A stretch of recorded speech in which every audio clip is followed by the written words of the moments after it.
我坐喺輪椅81年，月正雙江人情冷暖，然而58年，廣東廣西半世紀，每日喺頻道同各位老友、各位粉絲談心論名，七界易經氣源，講接地氣嘅俗世風水。好多年長嘅朋友問我：飛哥，人到60歲之後，衣食無憂，退休金足夠使用，子孫成家立業，冇操心，屋企住宅風水都有請人佈局調理，點解仲係日日心神不寧，睡眠多夢易醒，小病反反复复，無端端破財，鄰里是非不斷，家宅負氣散盡，明明冇做虧心事，冇主動得罪旁人，冇貪聲妄念，偏偏流年不順，福氣留唔住，身體一日比一日虛弱，做咩都早治重重。今日唔講高深卦理，唔講流年歲卦，唔講財位擺件佈局，唔講解怨未法。今日拋開書本說運，用我半生輪椅閱歷，講題幾十年接聽上萬聽眾來電徵言，珠三角宗族命理傳承。這個老祖宗藏喺易經60甲子篇，老人家不傳，亦都唔願意講嘅真話。人一過60歲，天收3分先天福氣，人只能靠自己養7分後天元氣。晚年最大嘅風水，唔係豪宅大宅，唔係金玉擺件，唔係上雙祈福，唔係解名解怨，而係實人、避人、當元、守氣。好多人睇國術，只是睇方位風水、八字命格，卻忽略一門最接地氣、殺傷力最大嘅人際風水。易經文言有言：同聲相應，同次相求，作次相容，稱次自損。人與人見面應酬，久坐聊天，同桌食飯，近身相處，從來唔止係寒香客套，維繫人情，本只係氣場互換，福氣互耗，陰陽流轉，因果相連。年青人20到50歲，氣血足，陽氣盛，五行命格穩固，自身本命火氣旺盛，失人不慎，同負能量之人來往，損耗只係指日精氣神，左睡指日，靜心休養就可以補返。但只有跨過60歲花甲大關，一切規則全部改寫，年過花甲，走完天干地支一整輪迴，身體逐年衰退，陽氣下沉無根，本命福耗自動被克，先天福祿定格，壽元氣場定格，外界一切負面磁場、怨念戾氣、重宣晦氣並砌使齊，只有近身觸碰，一碰即針，入骨入元。普通居家風水根本化解唔開。我喺香港電台主持蔣東蔣師時事易經節目40餘年，合作過無數風水師傅、命理高人、民間術士，亦走訪過香港新界圍村、順德祖地、東莞宗族、澳門老街一眾長者，結合易經氣場篇、麻衣想法環境篇、民間假子保命屬現，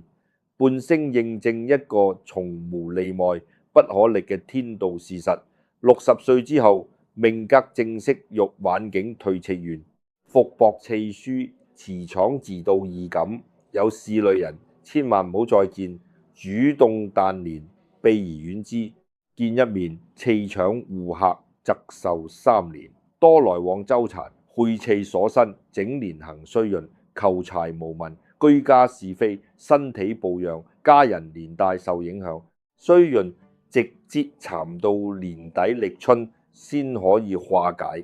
今日做節目之前，仲有一位64歲星界阿伯打電話上電台，話自己心遠重情，不捨得當住就親友。半年時間見過多位爛人，原本硬朗，身體突然中風，存款無端端幫親友抵債掏空，孫仔讀書頻頻出事，屋企事事不順。佢仲問我，做人一世唔係應該和善包容，不練就捱咩？我今日喺頻道一次性講通透，解開所有花甲老人心結。年青講人情，晚年講保命，年少可以廣結善緣，包容眾生過錯，遷就旁人情緒。花甲之年，只可擇善而交，失命避鬆，自私守福。包容係年青人嘅修養，止損係老年人嘅道行，心軟係60歲老人最大嘅結，果情係晚年最好嘅風水。今日我用是單香港本土真實街坊個案電台來電真人故事，夾合易經原文卦理，逐一同大家測解是類好福、好壽、好財源之人分別係邊一類，點樣一眼分辨，點樣溫和倔倔遠離，不傷情面，又守住自身晚年福壽。全文句句有據，貼合易經陰陽氣場，絕非江湖遺言聳聽博流量，全部係保命真話。易經60甲子，60年一元復始，天道輪迴一次，人體命格同步重置一次。古籍周易辭辭，注明50知天命，60識本命。50歲之前，命格可調，財源可解，福賜可知。60歲之後，命盤豐現，福量定量，壽元定量，贏次定量，後天一切壞力自難解動本命根基。少年養股，中年養財，老年養氣。60歲之前，你可以奔波應酬，周旋人情，遷就他人，委屈自己，幫人兜地，傾聽訴苦，好得此元次，好得此福賜。60歲之後，人體仙火漸弱，腎陽不足，自帶附身氣場變薄，如同風中一盞油燈。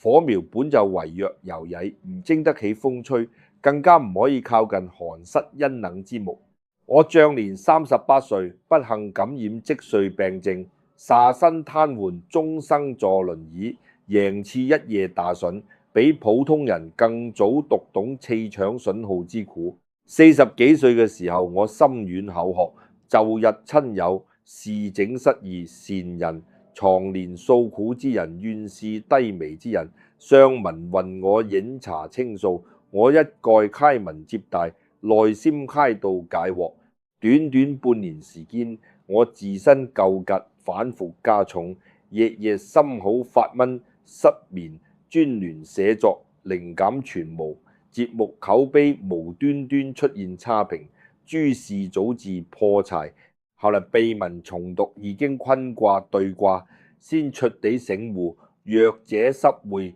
長者渡人，老人失會，折損本命。你自身燈火可苗為弱，仲要主動敞開身心去溫暖滿身寒濕、滿心怨氣之人，最後只會熄滅自己燈火，損耗自己，積轉一輩子福報數元。呢個就係易經講嘅。氣場相克，福怨相奪，稱作不相容。第一類，滿身怨念，爭好訴苦，永遠負能量嘅苦命人，花甲之年，絕對少見面，最好永不相見，見面必好贏。係俾大家通俗易懂，失人標準，一秒分辨。呢種人不分貧富，唔係窮人就負能量。好多家境富足、有勞有存款嘅人，一樣滿身恩怨，佢一生怨天尤人，永遠上懷追跡，從唔上淚自省，怨命運對佢不公，怨伴侶一事虧欠佢，怨子女唔孝順唔貼心，怨世道刻薄賺錢艱難，怨親友勢利無情，怨天時地利，全部偏袒旁人。佢見面從唔講好事，開口就倒苦水，句句委屈，滿腹仇恨，逢人就傾倒半生苦難，放大自己遭遇，抹黑身邊所有人。同佢坐低飲茶半個鐘，成個空間氛圍都會變得一熱陰冷，心情無端低落煩躁。易金坤卦批注：怨氣聚陰，陰克陽壽，陰盛陽衰，即福壽消減。一個長期負能量纏身嘅人，周身陰氣好重，磁場焚灼發稀，自帶耗人福祿、濕人陽氣嘅專屬氣場。年青人陽氣旺，心性通透，聽佢訴苦，左而欲，右而出，唔欲心，唔情節，影響極少。但年過60，本命陽氣先天不足，心地大多心軟善良，共情力極強。只有同佢近身稱計，獨處半日，主動承接佢所有負面情緒，承接嘅怨氣着氣，7日都散唔去。直接孕育自身流年怨事。分享第一單，香港屯門真實電台，聽眾個案真人真事，有罪可查。聽眾陳叔，當年62歲，政府退休文職人員，退休金穩定，自住私樓低層，每日晨早行山鍛煉，歷年體檢三高平穩，冇慢病冇影疾，兒孫定居本地，懂事孝順，原本妥妥中上環境命格。陳叔為人一視和善，最重舊同事情面。一位共事30年嘅舊同事，中年生意破產，妻子離異，獨居度日，日日無事上文文。陳叔久坐傾訴，每日下晝2點作到天黑，不停咒罵合夥朋友，奸詐咒罵前妻腳情，咒罵命運針對自己，咒罵事到賺錢太難。全程冇一句正向說話，陳叔心軟好深，日日內心陪伴安慰，開導放寬心態，前後來往糾纏足足4個月。4個月之後，變化入眼可見，毫無徵兆。一向睡眠極好嘅陳叔，夜夜噩夢纏身，驚醒盜汗，血壓平穩幾十年。突然飆升要長期食藥，出門樓下買菜，無端踏空摔倒，股骨折，莫長2個月。原本成績平穩嘅孫仔，校累頻繁，違紀扣分，屋企水管爆裂，電器損壞，零碎破柴不斷。下半年流年直接走低，小病不斷，傷風咳嗽連綿不絕，出獄出文皆有早治。後來陳樹拄拐裝層上文，輪椅工作室潤我解渴。我近距離觀佢面上氣息，印堂大面積忽暗，眉眼自帶灰氣，耳垂間必唔光，周身氣場緩着雜亂。我直白同佢講：你唔係命格變差，唔係屋企風水出錯，唔係流年犯太歲，純粹係你心軟，承接咗他人半生積轉嘅怨氣。他人化解唔到嘅苦，轉嫁變成你嘅災；他人散去嘅晦氣，全部留喺你身上。日經流傳民間老化，90%老人都忽略：有福之人不欲苦懼，長壽之人不近怨人。人性有一個好殘忍，亦都好公平嘅真相：負能量唔會自動消散，只會就近轉移。佢請到嘅苦難、怨念、不甘、憎恨，唔會憑空消失。只會就近濕附，轉移俾距離最近、心地最和善、願意無條件承接佢情緒嘅人。老人家心性和善，氣場柔軟，防禦心弱，天生最容易成為怨氣，成急容氣。好多老友會反問我：飛哥，做人唔可以善良咩？略於做人唔係積德成善咩？我答所有花甲老友：晚年善良必須有鋒芒，可以心存悲憫，可以出錢布施接濟，可以贈物資幫扶，可以誠心祈福祝願，但絕對唔可以靜坐傾聽，近身共情，承接佢所有情緒苦難。出錢幫扶係積功德增自身福報，近身共情係耗元氣積自身壽元。二者天差地別。60歲之後，遠離成日訴苦、滿腹戾氣、怨天尤人之人，唔係冷漠自私，係天道自保。呢種人佔一面，自身陽氣耗一層，福氣薄一分，長齊來往糾纏，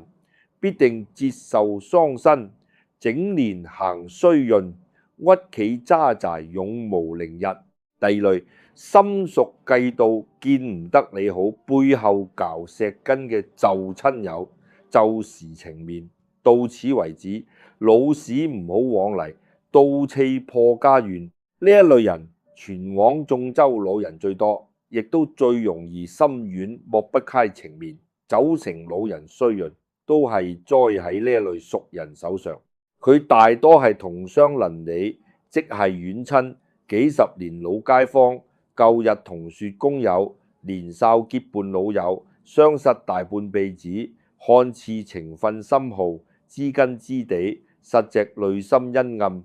見不得你晚年安穩，子女孝順，手頭寬裕，身體康健，闔家和睦。人性本善，最刺到嘅從來唔係陌生人報復，而係身邊熟人過得比自己好。你過得落魄清貧，佢心安自得，甚至施捨兩句假意安慰。你過得富足安穩，佢眼中忌恨，心念詛咒，日日盼你出事，盼你落魄，盼你家財散盡，盼你環境淒涼，已經係遲於戒恨之心，為五行毒殺，一念盜起，殺戚自生。祝福可以雙向增福，自盜必定單向則仇。心念氣場遠比肉眼所見更加有力，日日心念妒忌，就會形成無成口舌殺、破腹殺，即沖老人本命福緣。分享我順德祖地宗族真實個案，族中六嫂今年67歲，退休教師，回鄉自建春居小院，養花品茶，兒孫營商順遂，家境安穩無憂，一輩子為人謙和，從不得罪人。村中同族，從小一起長大嘅堂兄弟，一輩子眼紅，佢讀書命好，晚年無憂，子女爭齊。呢位堂兄弟每次上文纂文，表面噓寒問暖，送禮客套，轉身即刻喺鄉里街坊之間造謠莫欺，造謠六叔退休金違規多得，造謠佢爺孫營商偷稅牟利，造謠佢私下風水解怨，欺壓同族，挑撥佢父子關係婆媳矛盾，搞到連理繚言四起。六叔一時好面子，看重同族情面，覺得幾十年手足鄰里，唔好撕破面皮，次次熱情開門接待，以禮相待，唔願意疏遠絕交。短短半年，屋企接連番出事，孫子大廠胡故裁員失業，家中爐頂漏水，全屋浸水，全屋家具電器報廢破柴。六叔本身陳年幽疾突然加重，行路刺痛難行，原本順遂無憂環境，瞬間一地雞毛，日日心煩動怒。當年清明我返鄉祭祖，專程點撥六叔一注，攞人真言，攞人晚年，最怕熟人盜竊，陌生人嘅惡意，距離太遠，相理唔到。身邊熟人嘅制度，日日相見，心念緊盯，無形殺氣直接衝破你本命福緣。人情情面抵不過次元相克，半生交情付不住自身福數。我依家疾拜長輩，所有年過60嘅老友聽，打消大家面子顧慮。60歲之後，徹底唔需要討好任何人，唔需要維繫衰渣人情，唔需要在意街坊閒話議論。喜歡你、祝福你過得好嘅人，好珍惜；詆毀你、眼紅你、盼你變差嘅人，越早溫和遠離，越好命。佢嘅心念時時刻刻消耗你家財企源，佢個口舌日積月累，斬斷你晚年福報。見面寒暄一橙，盜竊傷殘一分，流年運勢直接下沉，整年破財是非不斷，人自遭人非議，辦事處處有人阻攔，人到花假，人情一文不值，自身福數財無價。第三類，嗜賭嗜酒，品行輕浮，一身惡食破敗之人，氣場污濁，盡之遭災，絕對避之。盡隻掏空養老財庫，呢類人最好分辨外貌神態一眼看破，終日遊手好閒，唔正經無生守義，不思追家安穩度日，沉迷橙外賭俗，深夜酒足，風月纏續，負債纏身，說話浮誇失盡，做事毫無底線，遇事推卸責任，身邊圈層全是知名狗盜，唯利是圖之輩，周身煙酒作氣，市井戾氣，貪念作氣積重，命吉自大破敗，耗柴砌廠，已經同人掛使命，沒以累贅，人以存分，清濁不可相容，貧富砌搶不相往來。老人五行屬靜屬陰，而清靜養闊，惡事纏身，破敗之人，五行屬燥縮濁，自大破財，破敗砌搶，清濁碰面，清次必被濁次侵蝕瓜分。老人則轉一輩子養老財源，居家福氣會被互生失辣分流。分享雙江油尖旺夜市街坊真實個案，電台嚟電粉絲博熟，65歲酒樓退休大廚，一生勤懇，省吃儉用，手獲100多萬養老存款，自有自住就勞單位，無外債無負擔，晚年本可以衣食無憂安穩度日，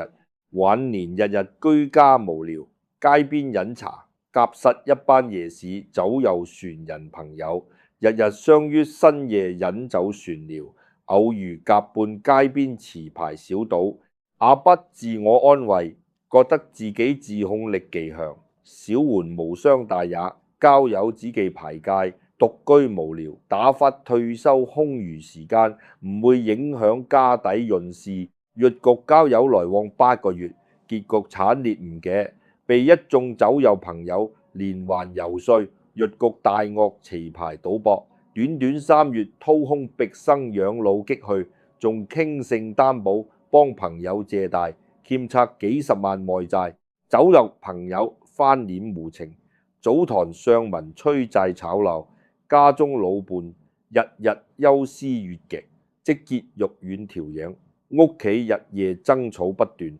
夫妻感情破裂，家債徹底破碎。原本安穩圓滿，晚年一夜崩塌，環境凄涼。大把老人家互解，交友只係消遣娛樂，唔會觸碰原是福氣。其實命理砌廠從來不分有意無意，主動被動，長年破敗負債，惡事纏身之人，命格本身天生福薄財空，一生留不住錢財，握不住怨事。佢主動靠近你，結交你，勾陳你，潛意識就會塞納你身上安穩福氣，養老正財，家宅和氣，彌補自身命格先天不足。你主動同佢來往飲茶，結伴出行，同桌聚餐，等於自願分流自己晚年固定福祿，無償補貼俾破敗之人。重點提醒，尤其年過60，八字財庫徹底豐現，一生財量固定，福氣固定，一分一毫都不可壞耗分流。同平衡破敗、惡食纏身之人多見一面，自身財庫衰耗一層，家制安穩和氣消散一分，清謝無端破財，小病纏身，睡眠變差，重謝招惹是非官司，連理非義，家人連帶遭殃，全年衰運纏身，水都水唔拖。我然而58年，月轉萬千老人命盤，從來唔勸老人廣交朋友，拓展社交。人到老無用朋友，越少自身福賜越後食，無用飯族全部推掉，着有難友全部一刀切斷，淡往嚟，先耗做自身本命氣場，守做養老家底。第4類，短命薄福，身帶重症，生死大劫，氣失枯果之人，天命氣場相克，花甲之年，戰量備戰，少近身，少獨處，近身折損生機。講到呢度，